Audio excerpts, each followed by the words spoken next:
Di tengah gegap gempitanya pemilu 2014, sosok Ketua Komisi Pemilihan Umum (KPU) Husni Kamil Manik begitu menjadi sorotan. Sepak terjang pria kelahiran Sumatera Utara 18 Juli 1975 itu terus menjadi pembicaraan hangat di kalangan sivitas akademisi maupun politisi. Bagaimana tidak, di usianya yang belum genap 40 tahun dan harus menjadi pimpinan utama penyelenggara pemilu, ayah tiga anak ini dituntut berwibawa dan bersikap tegas. Terlebih, pemilu kali ini dibombardir kasus-kasus pelanggaran pemilu seperti pengelubungan suara masif, kampanye hitam, hingga daftar pemilih fiktif. Tak hanya itu, sejak pemilihan presiden bergulir, situasi politik di antara kedua kubu terasa begitu panas. Saling mengklaim sebagai pemenang pemilu, kubu Prabowo mundur dari proses penghitungan suara hingga dimasukkannya gugatan hasil pemilu oleh kubu Prabowo ke Mahkamah Konstitusi. Diduga ini merupakan dampak dari ketidaktegasan KPU. Terlepas kisruh yang terjadi pada pemilu kali ini, banyak pihak yang mengapresiasi kinerja Husni dan teman-teman komisioner KPU yang mengawal pemilu 2014 dengan damai. Bagaimana Husni Kamil Manik menanggapi ketidakpuasan beberapa pihak terhadap jalannya pemilu kali ini? Benarkah pemilu 2014 adalah pemilu terpanas sepanjang era reformasi? Lalu bagaimana pandangan Husni tentang demokrasi?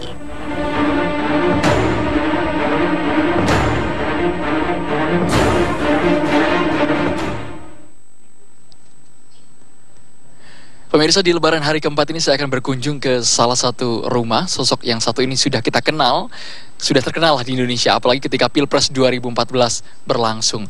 Ketua Komisi Pemilihan Umum KPU, Pak Husni Kamil Manik. Dia kelihatannya nggak mudik nih. Kalau di Lebaran keempat ini, masyarakat Jakarta sebagian besar mereka mudik ke kampung halaman, tapi Pak Husni di Jakarta. Nah, ini dia Pak Husni, selamat pagi, Assalamualaikum. Waalaikumsalam warahmatullahi wabarakatuh. Oke, pagi-pagi udah baca buku ini Pak ya? Saya 2 hari sebelum Lebaran sempat ke toko buku, bawa anak-anak, membiasakan mereka harus mencintai buku. Nah, saya lihat ada buku yang bukunya menarik. Apa, Pak? Bukunya bisa tebal saya bantu, sekali. Pak? Wow. The History of Java. Berapa halaman ini? Aduh, saya belum baca sampai terakhir. Baru tadi saya pagi-pagi lihat, wah, saya punya PR membaca buku. Saya baca, saya baru buka kemasannya bahkan. Ini untuk mengisi waktu Lebaran ini karena Bapak tidak mudik, Pak? Ya, kebiasaan saya di sela-sela kesibukan tetap baca buku ya. Buku-buku yang menarik ya. Ini bukunya banyak mengupas tentang sejarah Jawa, ya. Baik asal muasalnya, nama pulaunya, kemudian suku yang mendiaminya, dinamikanya, termasuk bercerita tentang background saya sebelum ini ya. Ada juga ya Pak? Ada background pendidikan saya, sosial ekonomi pertanian. Di sini juga dibahas. Tapi saya mau tahu dong Pak, Manik kan tertarik dengan suku Jawa, bahkan suku Sumatera sudah dihabiskan bukunya Pak ya. Kok nggak mudik Pak? Kalau saya baca bahwa Bapak ini lahirnya di Medan, besar di Padang juga sempat ya Pak ya. Kok nggak mudik tahun ini Pak? Nah, tahun lalu saya dengan orang tua saya berkeinginan bagaimana agar tahun 2014 Lebarannya di Jakarta, karena saya belum pernah di Jakarta. Memang sudah rencana? Sudah direncanakan. Bukan karena Pilpres? Bukan karena Pilpres. Kalau karena Pilpres, saya tentu tidak mau ketinggalan dengan teman-teman yang komisioner lain. Semua pada pulang. Semua pada pulang. Kecuali Pak Hadar yang memang orang tua beliau ada di Jakarta. Selebihnya balik ke daerah. Nah, jadi saya sangat berkeinginan juga bagaimana sholat Id di Istiqlal ya. Dan orang tua saya juga begitu, sehingga kami memutuskan tahun ini ada di Jakarta. Dengan kondisi Jakarta yang begitu sepi, lengang Pak jalanan Pak. Kalau Bapak berarti open house juga nggak di hari pertama, hari kedua? Kalau saya open house-nya sangat tradisional. Siapapun yang mau datang jam berapa saya terima. Dari tidak dihususkan bahwa pada jam tertentu saya akan menerima tamu, pada jam tertentu saya tidak terima tamu, tidak begitu. Tapi kebiasaan kami waktu di Padang atau di Medan, siapapun yang mau datang jam berapa kami akan terima. Tadi Pak Husni juga menarik menjelaskan bahwa latar belakang sarjana pertanian. Tapi saya bisa mengatakan bahwa Bapak terjun ke dunia politik. Begitu bertolak belakang apa yang dipelajari di dunia akademik dan profesi saat ini. Semasa kuliah dulu di Universitas Andalas. Saya aktif ya di Senat Mahasiswa maupun di Badan Eksekutif Mahasiswa. Di mana tahun 99 kami punya kesempatan mengikuti pemilu yang waktu itu sangat monumental ya, di mana semua komponen bangsa Indonesia sangat merindukan satu pemilu yang luber dan jurdil. Nah, mahasiswa ketika itu sangat punya peran strategis untuk ikut memastikan agar penyelenggaraannya bisa berjalan dengan baik. Nah, oleh karenanya waktu itu kami juga aktif melakukan pendidikan pemilih, kemudian melakukan pemantauan terhadap penyelenggaraan pemilu yang waktu itu penyelenggaranya sangat tidak bisa dipercaya gitu kan. Nah, maka harus ada pengawalan dari masyarakat sipil. Jadi mahasiswa dengan kekuatan masyarakat sipil ketika itu bahu-membahu untuk memastikan agar penyelenggaraannya bisa lebih baik. Nah, berdasarkan itu ternyata saya dapat perhatian dari pimpinan universitas.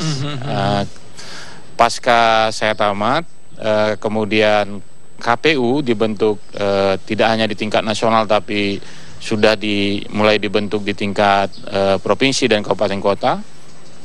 Pimpinan Universitas Andalas itu mencari saya, kemudian minta saya untuk masuk di situ, bagian dari KPU.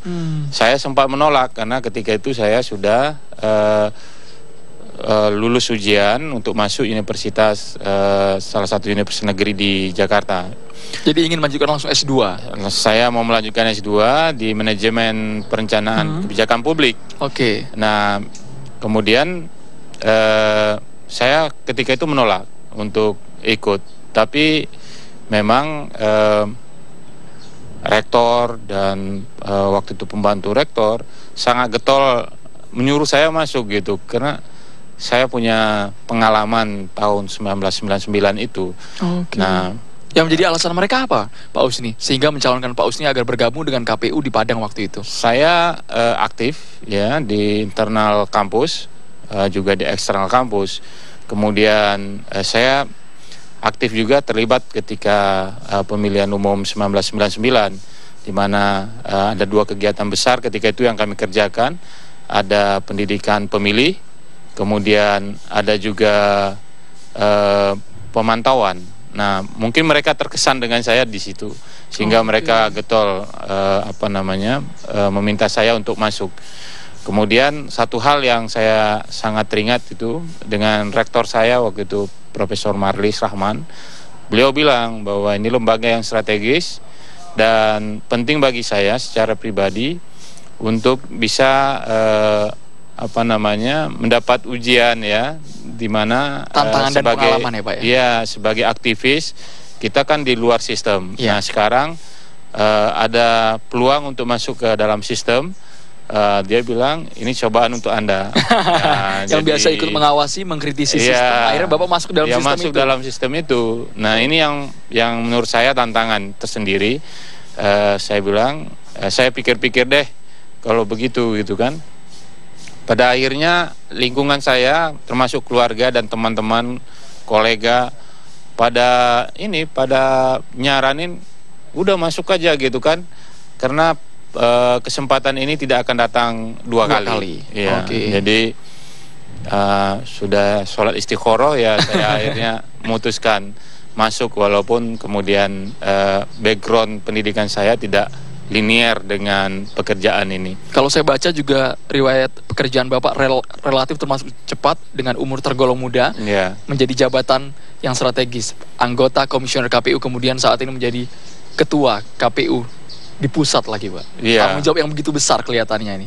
Ya, itu saya juga cukup surprise ya dengan apa yang menjadi pengalaman hidup saya gitu.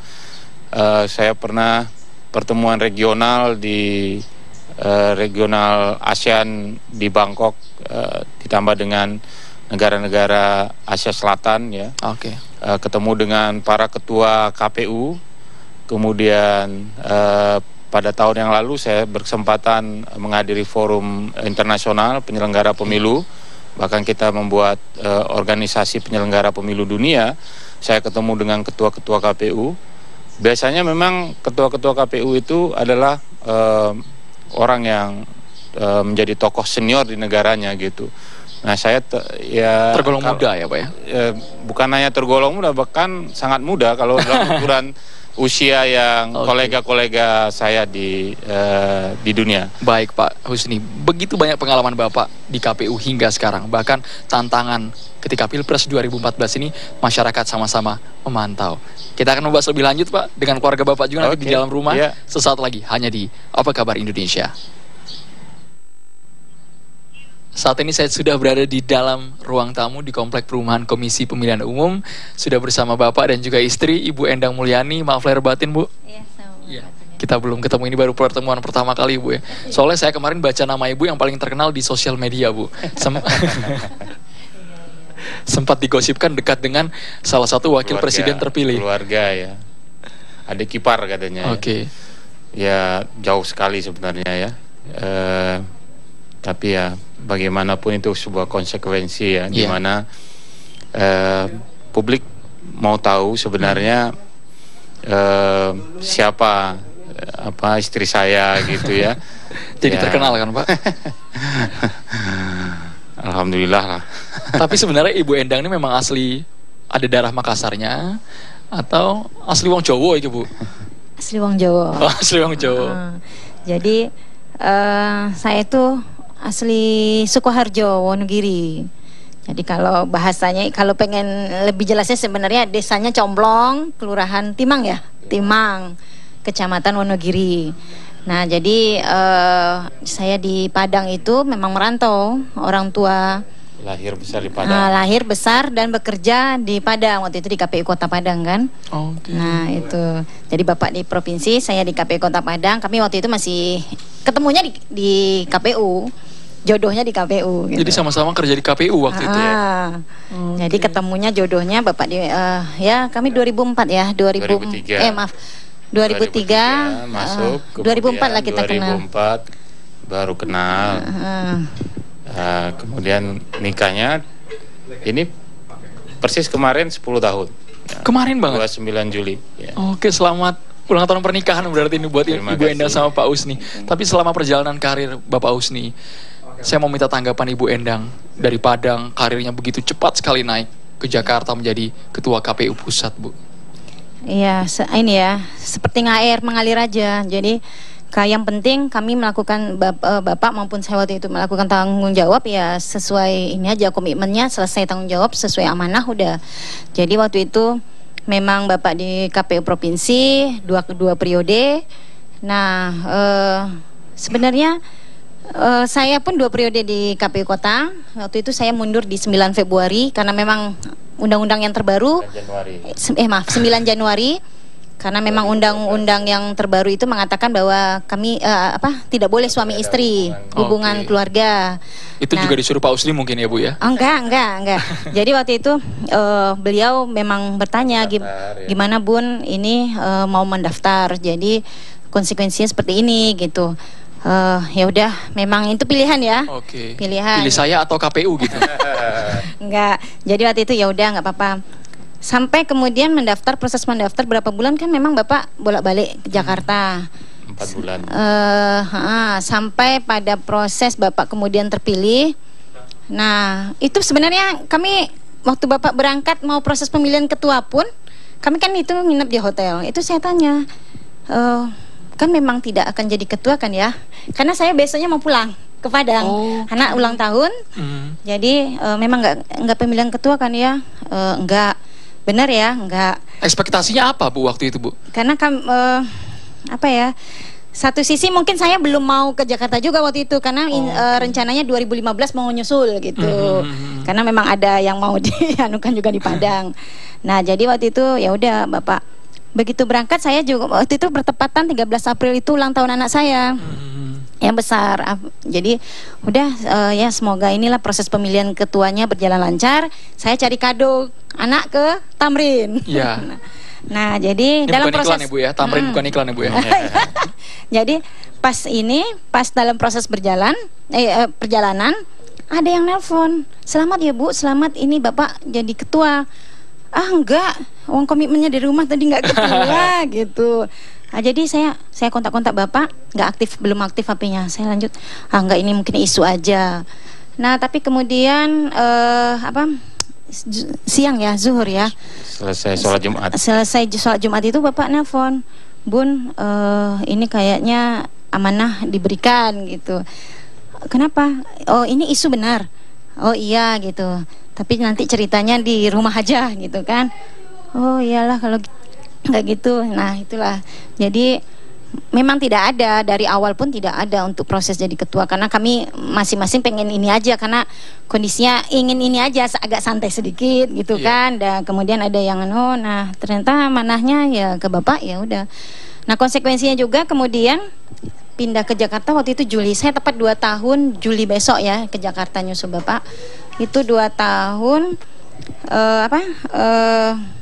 ya memang susah ya kalau kita dulu bekerja kemudian jadi ibu rumah tangga 1,5 tahun, itu memang berat. Malah lebih berat loh pekerjaan ibu rumah tangga dibandingkan daripada profesi pekerjaan profesi di luar. Pekerja. Akhirnya saya rasakan kan. Nah itu. Nah ya udah, akhirnya 6 bulan berjalan, bapak ngizinkan saya kuliah lanjut. Ya saya kuliah. Nah itu. Saya pengen tahu dong Bu, sosok Pak Usni di mata keluarga, di luar aktivitas KPU, seperti apa sebenarnya Pak Usni ini? Pendiam sih. Jadi bapak ini ya pendiam ya. Kemudian kalau sama anak-anak itu nggak banyak ini juga. Cuman anak-anak kalau beliau sekali ngomong udah anak-anak aja gitu kan. Iya paling ke anak. Ya mungkin karena waktunya lebih banyak di luar ya. Dari dulu pun gitu. Kalau paling anak-anak ketemu bapak itu malam udah tidur, paling pagi. Makanya kebiasaan kami sarapan pagi itu mesti. Nah itulah ajang bertemu.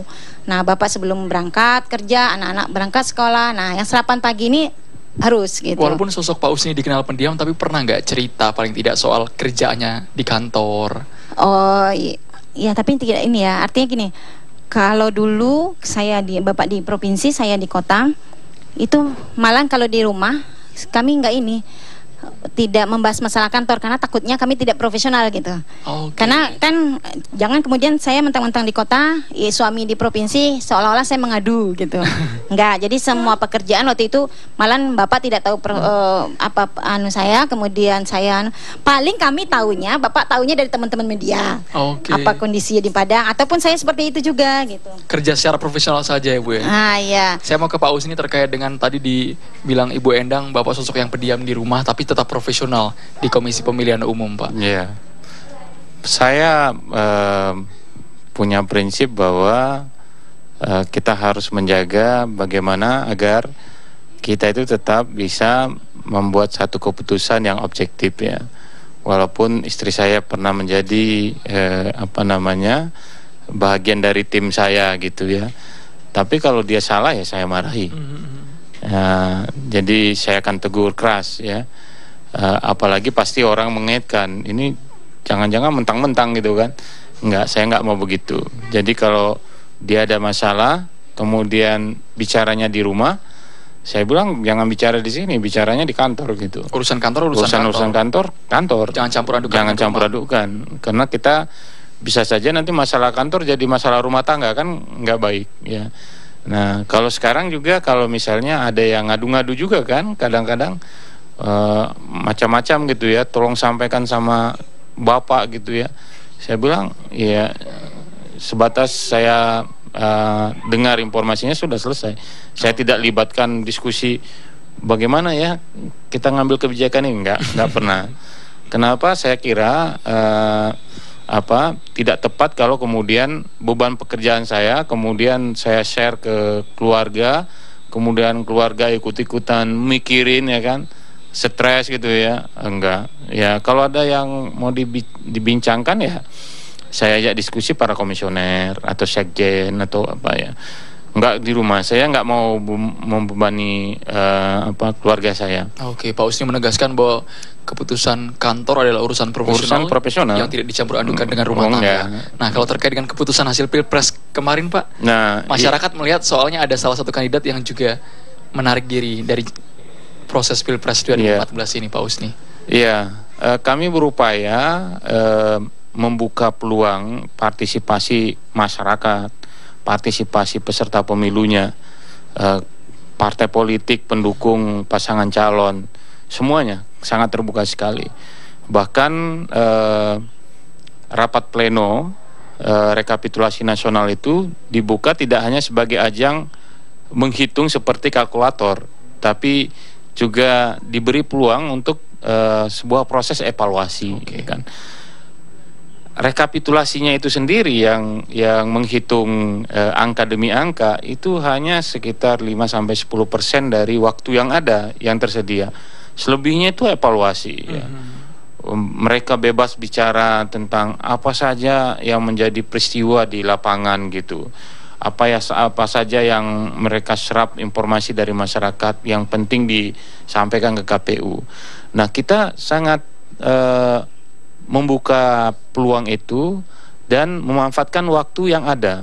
Nah, sehingga sebenarnya bisa dilihat secara detail sekali apakah KPU itu memanipulasi data atau enggak.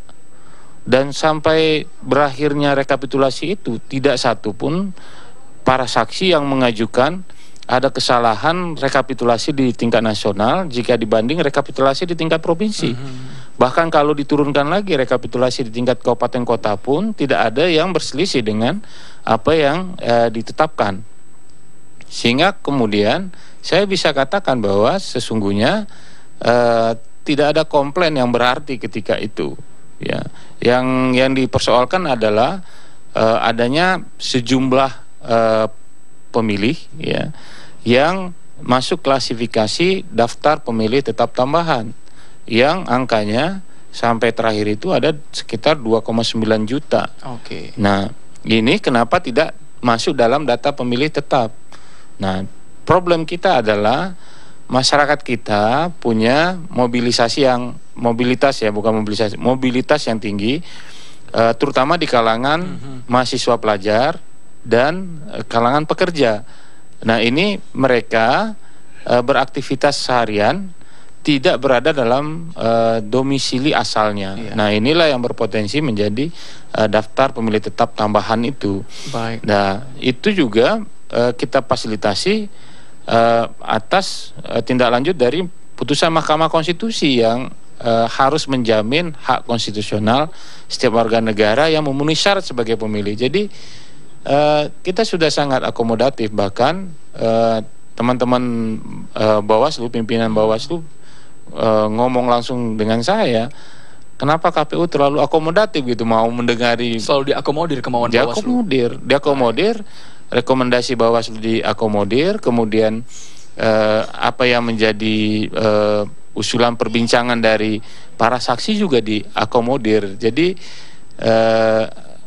saya kira kita sudah merubah satu pola diskusi yang lebih produktif ketika rekap itu.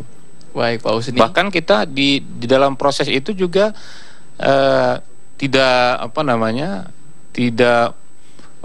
memunculkan ketegangan tersendiri karena itu pembahasan yang serius, kemudian semua kening harus berkerut gitu ya. Suasana memanas itu enggak, tidak satu pun yang mukul meja di situ, apalagi naik meja, ya kan. Baik. Nah, justru yang ada adalah suasana kekeluargaan, baik di dalam ruangan maupun di luar ruangan. Ketika kita rehat itu ketemu para saksi di ruang makan, kita pada bercanda semua gitu. Bercanda semua. Jadi mereka juga menyampaikan keluhan-keluhan mereka, di mana terjadi masalah dan sebagainya. Jadi secara keseluruhan proses pelaksanaan rekap itu serius tapi santai juga gitu. Serius dan santai. Sama seperti halnya pagi hari ini kita dibangun suasana kekeluargaan. Saya terima kasih juga dengan Pak Husni, Ibu Endang telah menyambut tim Tifuan dengan baik pagi hari ini, merayakan lebaran keempat di rumah Pak Husni ya Pak. Walaupun kami datang terlalu pagi. Nggak apa-apa. Terima kasih banyak Bapak, karena harus ada yang diakomodir juga Pak, bukan hanya pemilih, bukan hanya Bawaslu, tapi juga iklan-iklan di TV One Pak. Baik. Saya akan kembalikan ke Feni Anastasia.